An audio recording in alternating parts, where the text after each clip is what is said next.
किसी भी रिश्ते में, चाहे वह करीबी बंधन हो या प्रोफेशनल माहौल, मैनिपुलेशन हो सकता है। यह अक्सर इतनी चुपचाप हमारी जिंदगी में प्रवेश करता है कि हम इसे नोटिस भी नहीं कर पाते। कभी कभी तो ये तकनीकें इतनी सूक्ष्म और चालाक होती हैं कि हम अपनी ही सोच पर शक करने लगते हैं। लेकिन चिंता मत करो, क्योंकि ज्ञान ही शक्ति है। आज हम एक ऐसे सफर पर निकलने वाले हैं जो तुम्हें मैनिपुलेशन की तकनीकों को पहचानने और उनसे बचने के लिए जरूरी और आड़ देगा। हमने 10 अहम पाठ तैयार किए हैं जो तुम्हें इन पेचीदा हालात में नेविगेट करने में मदद करेंगे, जैसे कि सूक्ष्म संकेतों को पहचानना। यहाँ कुछ संकेत हैं कि सीमाएं कैसे निर्धारित की जाती हैं। हम आपकी मदद करेंगे, तो आइए हमारे साथ जुड़े, जैसे हम हेर फेर के रहस्यों को समझते हैं और खुद को स्वस्थ और असली रिश्ते बनाने के लिए सशक्त करते हैं। हमारे नवीनतम विचारों के लिए सब्सक्राइब करना ना भूलें और नोटिफिकेशन बेल दबाएं। चलिए इस यात्रा पर साथ चले। नंबर 1, सतही नजदीकी। आज के जटिल रिश्तों की दुनिया में एक ऐसा जाल है जिसमें कई लोग फंस जाते हैं। नकली करीबीपन। यह ऐसा है जैसे आप सोचते हैं कि आप किसी से करीबी हैं, जबकि असल में यह सिर्फ एक माया जाल है। वे शायद बातों और कामों की ऐसी बातें करें जो आपको जुड़े हुए महसूस कराएं, लेकिन यह सब बाहरी स्तर की बातें होती हैं। इस तरह के रिश्ते में टूटे हुए वादे और अधूरे प्लान भरे होते, जैसे पतझड़ में पेड़ों से पत्ते गिरते हैं। यह सिर्फ एक गलतफहमी नहीं है, बल्कि जानबूझकर किया गया है। दूसरा व्यक्ति आपको अपने पास इसलिए रखता है क्योंकि यह उनके लिए सुविधाजनक है, न कि क्योंकि उन्हें आपकी असली परवाह है। अंत में आप एक दोस्त से ज्यादा एक औजार जैसा महसूस करने लगते हैं। यह समझना सिर्फ यह नहीं है कि क्या हो रहा है, बल्कि एक कदम पीछे हटकर देखना भी है। कैसे आपके रिश्ते काम करते हैं? क्या आप वह हैं जो हमेशा भावनात्मक मेहनत कर रहे हैं? क्या आपको लगता है कि आप अकेले ही सब कुछ कर रहे हैं और बदले में ज्यादा कुछ नहीं मिल रहा? इन संकेतों को पहचानना जरूरी है। यह आपकी कीमत को नहीं दर्शाते, बल्कि यह बताते हैं कि अब समय है उन रिश्तों पर ध्यान देने का जहां दोनों लोग सच में एक दूसरे की परवाह करते हैं और चीजों को सही करने के लिए मेहनत करते हैं। नंबर 2, टूटे हुए वादे। क्या आपने कभी ऐसे लोगों का सामना किया है जो बातें तो बड़ी बड़ी करते हैं, लेकिन कभी उन पर खरे नहीं उतरते? वह जैसे कहानी सुनाने के माहिर होते हैं, ताल और वादों के जाल बुनते हैं बिना किसी मेहनत के, लेकिन जब काम करने का समय आता है तो वह लोग गायब हो जाते हैं। खाली वादों के साथ ऐसा लगता है जैसे वह शब्दों का खेल खेल रहे हैं ताकि अपनी कमी को छिपा सके। इन हालात में यह बहुत जरूरी है कि हम सिर्फ लोगों की बातों पर नहीं, बल्कि उनके काम पर भी ध्यान दें। क्रिया ही प्रमाण है।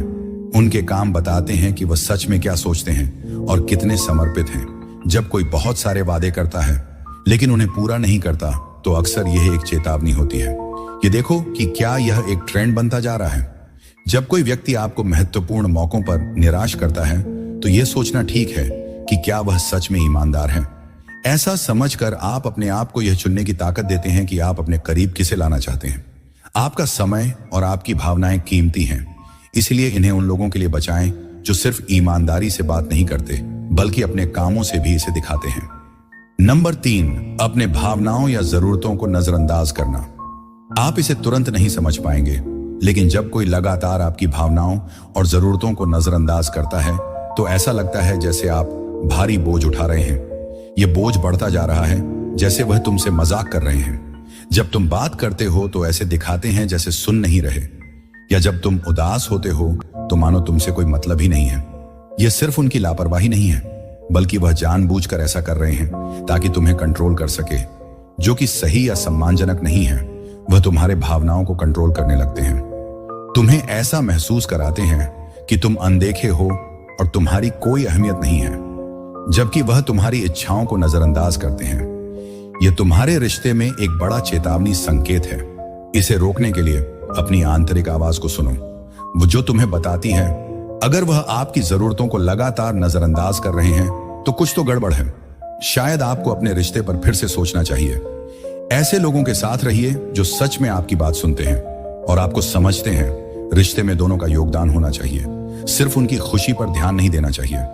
स्टोइक हमें आत्मसम्मान और सहनशीलता के महत्व की याद दिलाता है, जो भावनात्मक उपेक्षा को पहचानने और उससे निपटने के लिए बेहद जरूरी है। याद रखिए, खुद की इज्जत सबसे पहले आती है और कभी कभी सबसे सही फैसला यह होता है कि उन लोगों से दूर हो जाए जो आपकी कदर नहीं करते। नंबर 4, एक तरफा लाभ रिश्तों में फायदेमंद होना। कभी कभी ऐसा लगता है जैसे एक कार चला रहे हो, जहां एक शख्स हमेशा स्टीयरिंग कर रहा हो और दूसरा बस पीछे बैठकर मजे ले रहा हो।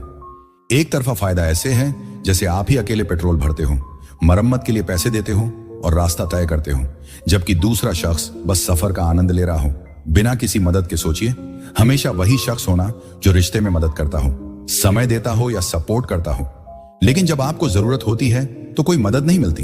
ये सिर्फ दयालु होने की बात नहीं है, ये दिखाता है कि आप अपने लिए कुछ नहीं मांग रहे। महान धैर्य हमें सिखाता है कि एक दूसरे के साथ कैसे न्याय से पेश आना है और कैसे एक संतुलन बनाना है जो किसी भी स्वस्थ रिश्ते के लिए बहुत जरूरी है। आपकी कीमत इस बात से नहीं तय होती कि आप कितना देते हैं या दूसरों के लिए कितनी बार मौजूद रहते हैं। इस अन्यायपूर्ण स्थिति को समझना और सीमाएं तय करना बहुत जरूरी है। यह स्वार्थी नहीं है, बल्कि खुद की देखभाल करना है।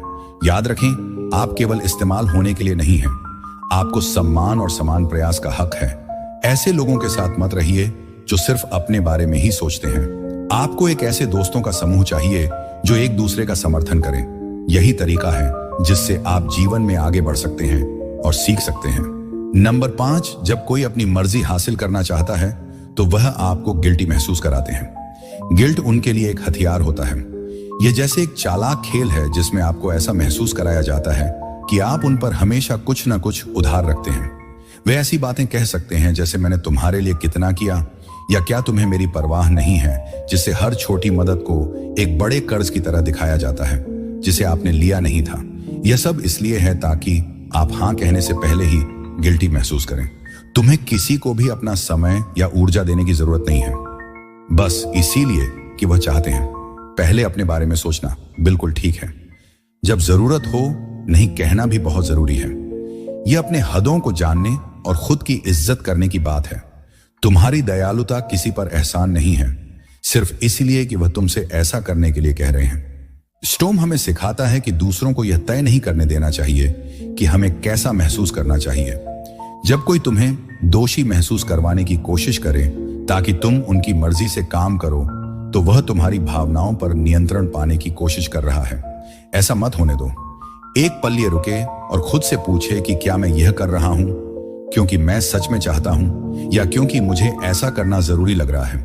स्टोइक लोग मानते हैं कि हमें उस आधार पर काम करना चाहिए जो सही लगे, ना कि बस दूसरों के दबाव में आकर। यह अपने असली खुद के प्रति सच्चे रहने के बारे में है। अगर कुछ आपको सही नहीं लगता तो उस भावना पर भरोसा करें। आपके पास अपने जवाब चुनने की ताकत है और कभी कभी सबसे मजबूत फैसला होता है मना कर देना। यह सिर्फ इस्तेमाल होने से बचने के बारे में नहीं है, बल्कि एक ऐसी जिंदगी जीने के बारे में है जो आपके असली सुख को दर्शाती है। आप अब आधे रास्ते पर पहुंच चुके हैं। आपकी खुद को सुधारने की लगन दिखा रहे हैं। अगर आप अपनी यात्रा साझा करना चाहते हैं तो नीचे कमेंट करें। आपका योगदान हमारी समुदाय की मदद करता है। अगर आपको यह जानकारी फायदेमंद लग रही है तो सब्सक्राइब करना एक बेहतरीन तरीका है जुड़े रहने का। चलिए आगे बढ़ते हैं। नंबर 6, भावनात्मक हेयर फेयर। सोचिए, आप किसी रिश्ते, दोस्ती या काम में हैं जहां आप खुद पर शक करने लगते हैं। ऐसा इसलिए नहीं है कि आप बदल गए हैं, बल्कि इसीलिए कि कोई गुप्त रूप से आपके भावनाओं को नियंत्रित करने की कोशिश कर रहा है। यह व्यक्ति ऐसा दिखता है जैसे वह आपके साथ है, लेकिन धीरे धीरे आपको ऐसा महसूस कराता है। तुम्हें अपने आप पर बुरा महसूस होता है और वह लोग अच्छे शब्दों का इस्तेमाल करके और तुम्हारी कमियों की तरफ इशारा करके ऐसा करते हैं कि तुम उनकी मंजूरी पर निर्भर हो जाते हो। यह सिर्फ तुम्हारे विश्वास को तोड़ना नहीं है, बल्कि यह जैसे तुम्हारी अपनी पसंद बनाने की क्षमता को चुपके से छीन लेना है, जो कि आत्मनियंत्रण के स्टोइक विचार के खिलाफ है। इस सब के खिलाफ मजबूत रहने के लिए अपने आप को जानने और अपनी जिंदगी पर नियंत्रण रखने के स्टोइक अभ्यास को अपनाओ। सोचो कि मार्कस नरेस ने क्या कहा था, तुम्हारे मन पर तुम्हारा ही अध है। बाहर की घटनाएं इसे समझती हैं और आपको ताकत मिलेगी। ये गहरी समझ आपके लिए एक कवच की तरह है जो आपको भावनात्मक धोखे के खिलाफ चुपचाप लड़ने में मदद करती है। अपने अंदर की आवाज पर भरोसा करें। अगर लोगों के साथ रहकर आप ज्यादा थका हुआ महसूस करते हैं बजाय खुश होने के, तो इस पर ध्यान दें। यह जागरूकता मजबूत महसूस करने का पहला कदम है। जो आप मानते हैं उसके लिए बोले ऐसी चीजों पर सवाल उठाए जो समझ में नहीं आती, और सबसे जरूरी उन लोगों के साथ समय बिताएं जो आपकी तरक्की का समर्थन करते हैं। याद रखें, आपकी मानसिक शांति आपकी सबसे महत्वपूर्ण संपत्ति है, इसे बचाकर रखें। नंबर 7, घटती टिप्पणियां। सोचिए, जब आप जिंदगी में चल रहे हो और अचानक आपको कुछ छिपे हुए रुकावट का सामना करना पड़े। ये रुकावटें शायद छोटी लगे, लेकिन ये आपको गिरा सकती हैं। ये कुछ ऐसा है जैसे जब आप अपनी खुशी की बात किसी के साथ साझा करते हैं और वह जवाब देता है। बस इतना ही, यह टिप्पणियां सिर्फ मजाक नहीं होती, बल्कि यह उन कुछ लोगों की चालें होती हैं जो आपको खुद पर शक करने पर मजबूर कर देती हैं। उनका मकसद आपको कमजोर महसूस कराना होता है, ताकि वह खुद को बेहतर महसूस कर सके। ऊपर से चीजों को एक स्थायी दृष्टिकोण से देखना। यह टिप्पणियां हमें सोचने और मजबूत बने रहने का मौका देती हैं। जब हमें ऐसे कमेंट्स मिलते हैं तो यह याद करने का मौका है कि स्थायी सिद्धांतों पर ध्यान दें, जो हमें यह याद दिलाते हैं कि हमें केवल उस पर ध्यान देना है जिसे हम नियंत्रित कर सकते हैं। हमारी प्रतिक्रियाएं ही हमारी ताकत है। समझे कि यह टिप्पणियां बोलने वाले की असुरक्षा हों के बारे में ज्यादा बताती हैं, बजाय इसके कि हमारी खुद की कीमत के। यह उनका तरीका है, यह स्वीकार करने का कि मैं आपकी सफलता से प्रभावित हूं। इसलिए शांति और आत्मविश्वास के साथ जवाब देना बहुत जरूरी है। सकारात्मकता और सहायक लोग आपकी मजबूती को बढ़ाते हैं। आपकी आत्मविश्वास कमजोरी नहीं है, बल्कि यह एक ढाल है जो आपको मुश्किलों से बचाती है। यह आपके आत्म सुधार की ठोस यात्रा में आपके धैर्य को दर्शाती है। नंबर 8, मजबूत रिश्तों में असली समर्थन की कमी। असली समर्थन बहुत जरूरी है। जैसे कि आपके पास एक भरोसेमंद साथी हो जो हमेशा आपके लिए चीयरिंग कर रहा हो, लेकिन जब यह समर्थन गायब होता है तो स्थिति स्थिर लगती है। यह ऐसा है जैसे बिना नक्शे के एक भूल भुलैया में घूमने की कोशिश करना। आप बस उम्मीद करते हैं, यहां तक कि एक अच्छे शब्द या थोड़ी मदद की उम्मीद करने पर भी कुछ नहीं मिलता। वे ऐसा दिखाते हैं जैसे कि वे आपकी सुन रहे हैं, लेकिन असल में उनकी ध्यान नहीं है। ये बस छाया आई हैं जो तभी दिखती हैं जब सब कुछ ठीक चल रहा हो, लेकिन जब मुश्किलें आती हैं तो गायब हो जाती हैं। यह किसी भी रिश्ते में एक बड़ा चेतावनी संकेत है। इसका मतलब है कि दूसरी ओर वाला व्यक्ति शायद आपकी परवाह नहीं करता। वे आपको बस अपने फायदे के लिए देखते हैं, असली साथी की तरह नहीं। ऐसे रिश्ते में रहना बहुत थकाने वाला हो सकता है। ऐसा महसूस होता है जैसे आप सब कुछ अकेले ही झेल रहे हैं। जब तुम अकेले होते हो और तुम्हारी खुशी और दुख दूसरे इंसान को कोई फर्क नहीं पड़ता, तो यह एक संकेत है कि तुम्हें सोचने की जरूरत है कि तुम्हारा रिश्ता कितना गहरा और मायने रखता है। अपने आसपास ऐसे लोगों को रखो जो तुम्हारी भलाई की परवाह करते हैं। यह जरूरी नहीं है कि हर बात पर सहमति या तारीफ मिलती रहे, बल्कि यह है कि तुम ऐसे साथियों को पाओ जो तुम्हें ऊंचाई तक पहुंचने के लिए प्रेरित करें और मुश्किल समय में तुम्हारे साथ खड़े रहे। यही वह रिश्ते हैं जो ना सिर्फ समय की कसौटी पर खरे उतरते हैं, बल्कि तुम्हारे विकास में भी मदद करते हैं। नंबर 9, निरंतर प्रतियोगिता जिंदगी। जब एक साझा मकसद और सहानुभूति के साथ हो तो बात अलग होती है, लेकिन जब हर मदद जो तुम करते हो या लेते हो वह एक गुप्त स्कोर बोर्ड पर अंक की तरह लगती है, तो मामला कुछ और ही हो जाता है। ऐसा लगता है जैसे कोई अपने की गई मदद का हिसाब रख रहा है और तुम पर क्या कर्ज बाकी है। इससे यह महसूस होता है कि जैसे तुम हमेशा कर्ज में हो, हर मदद के साथ एक छिपा हुआ दाम जुड़ा होता है। इस तरह रिश्ते एक तरह के व्यापारिक लेन देन में बदल जाते हैं। इस चुनौती से पार पाने का राज है इसकी पह न करना और अपने लिए स्पष्ट सीमाएं तय करना जरूरी है। यह समझ लेना चाहिए कि आपकी कीमत इस बात से नहीं मापी जाती कि आप दूसरों के लिए क्या कर सकते हैं, बल्कि आपसी सम्मान और समर्थन पर आधारित रिश्ते बनाने पर ध्यान दें। यह स्टोस जम की समझदारी की शिक्षाओं के अनुसार है, जो रिश्तों की असलियत को उनकी उपयोगिता से ज्यादा महत्व देती है। इस नजरिए को अपनाकर आपके पास वह दोस्ती होगी जो आपकी और दूसरों की जिंदगी को बेहतर बनाएगी, बिना इस चिंता के कि किस पर क्या उधार है। नंबर 10, महत्वपूर्ण मौकों पर अनुपस्थित रहना। मौसम के अच्छे दोस्तों के बारे में है। ये साफ दिन में चमकती धूप की तरह होते हैं, लेकिन जब तूफान के बादल छा जाते हैं तो यह कहीं गायब हो जाते हैं। जैसे तिनके की छाया, इनकी मौजूदगी सिर्फ अच्छे हालात पर निर्भर होती है। ऐसा लगता है जैसे यह आपको अपने फायदे के लिए इस्तेमाल कर रहे हैं, रिश्तों को सिर्फ अपने हितों को बढ़ाने का एक साधन मानते हैं। जब आप सबसे मुश्किल वक्त में होते हैं तो इनकी अनुपस्थिति इनके असली इरादों के बारे में बहुत कुछ कह देती है। सच्चे दोस्त हर हाल में आपके साथ होते हैं, लेकिन यह मौसम के साथ ही कहीं नजर नहीं आते। जब आपको उनकी सबसे ज्यादा जरूरत होती है तब यह एक दर्दनाक एहसास होता है कि उनकी वफादारी कितनी सतही है और उनकी दोस्ती कितनी झूठी इष्टा हमें सिखाता है कि हमें लोगों और परिस्थितियों को असली नजरिए से देखना चाहिए, ना कि गुलाबी चश्मे के जरिए। मुश्किल हालातों का सामना करते वक्त कड़वाहट महसूस करने के बजाय स्टॉक जम स्पष्टता और आत्मसम्मान को बढ़ावा देता है। अपने रिश्तों पर थोड़ी देर विचार करें। एक साफ दिमाग के साथ असली रिश्ते मुश्किल समय में परखे जाते हैं, सिर्फ तब नहीं जब सब कुछ ठीक चल रहा हो। अगर कोई बार बार आपको निराश करता है जब आपको उसकी सबसे ज्यादा जरूरत होती है, तो यह एक संकेत है कि अपने जीवन में अपनी जगह को फिर से सोचें। हमेशा याद रखें कि आपकी कीमत किसी और की नजर से तय नहीं होती।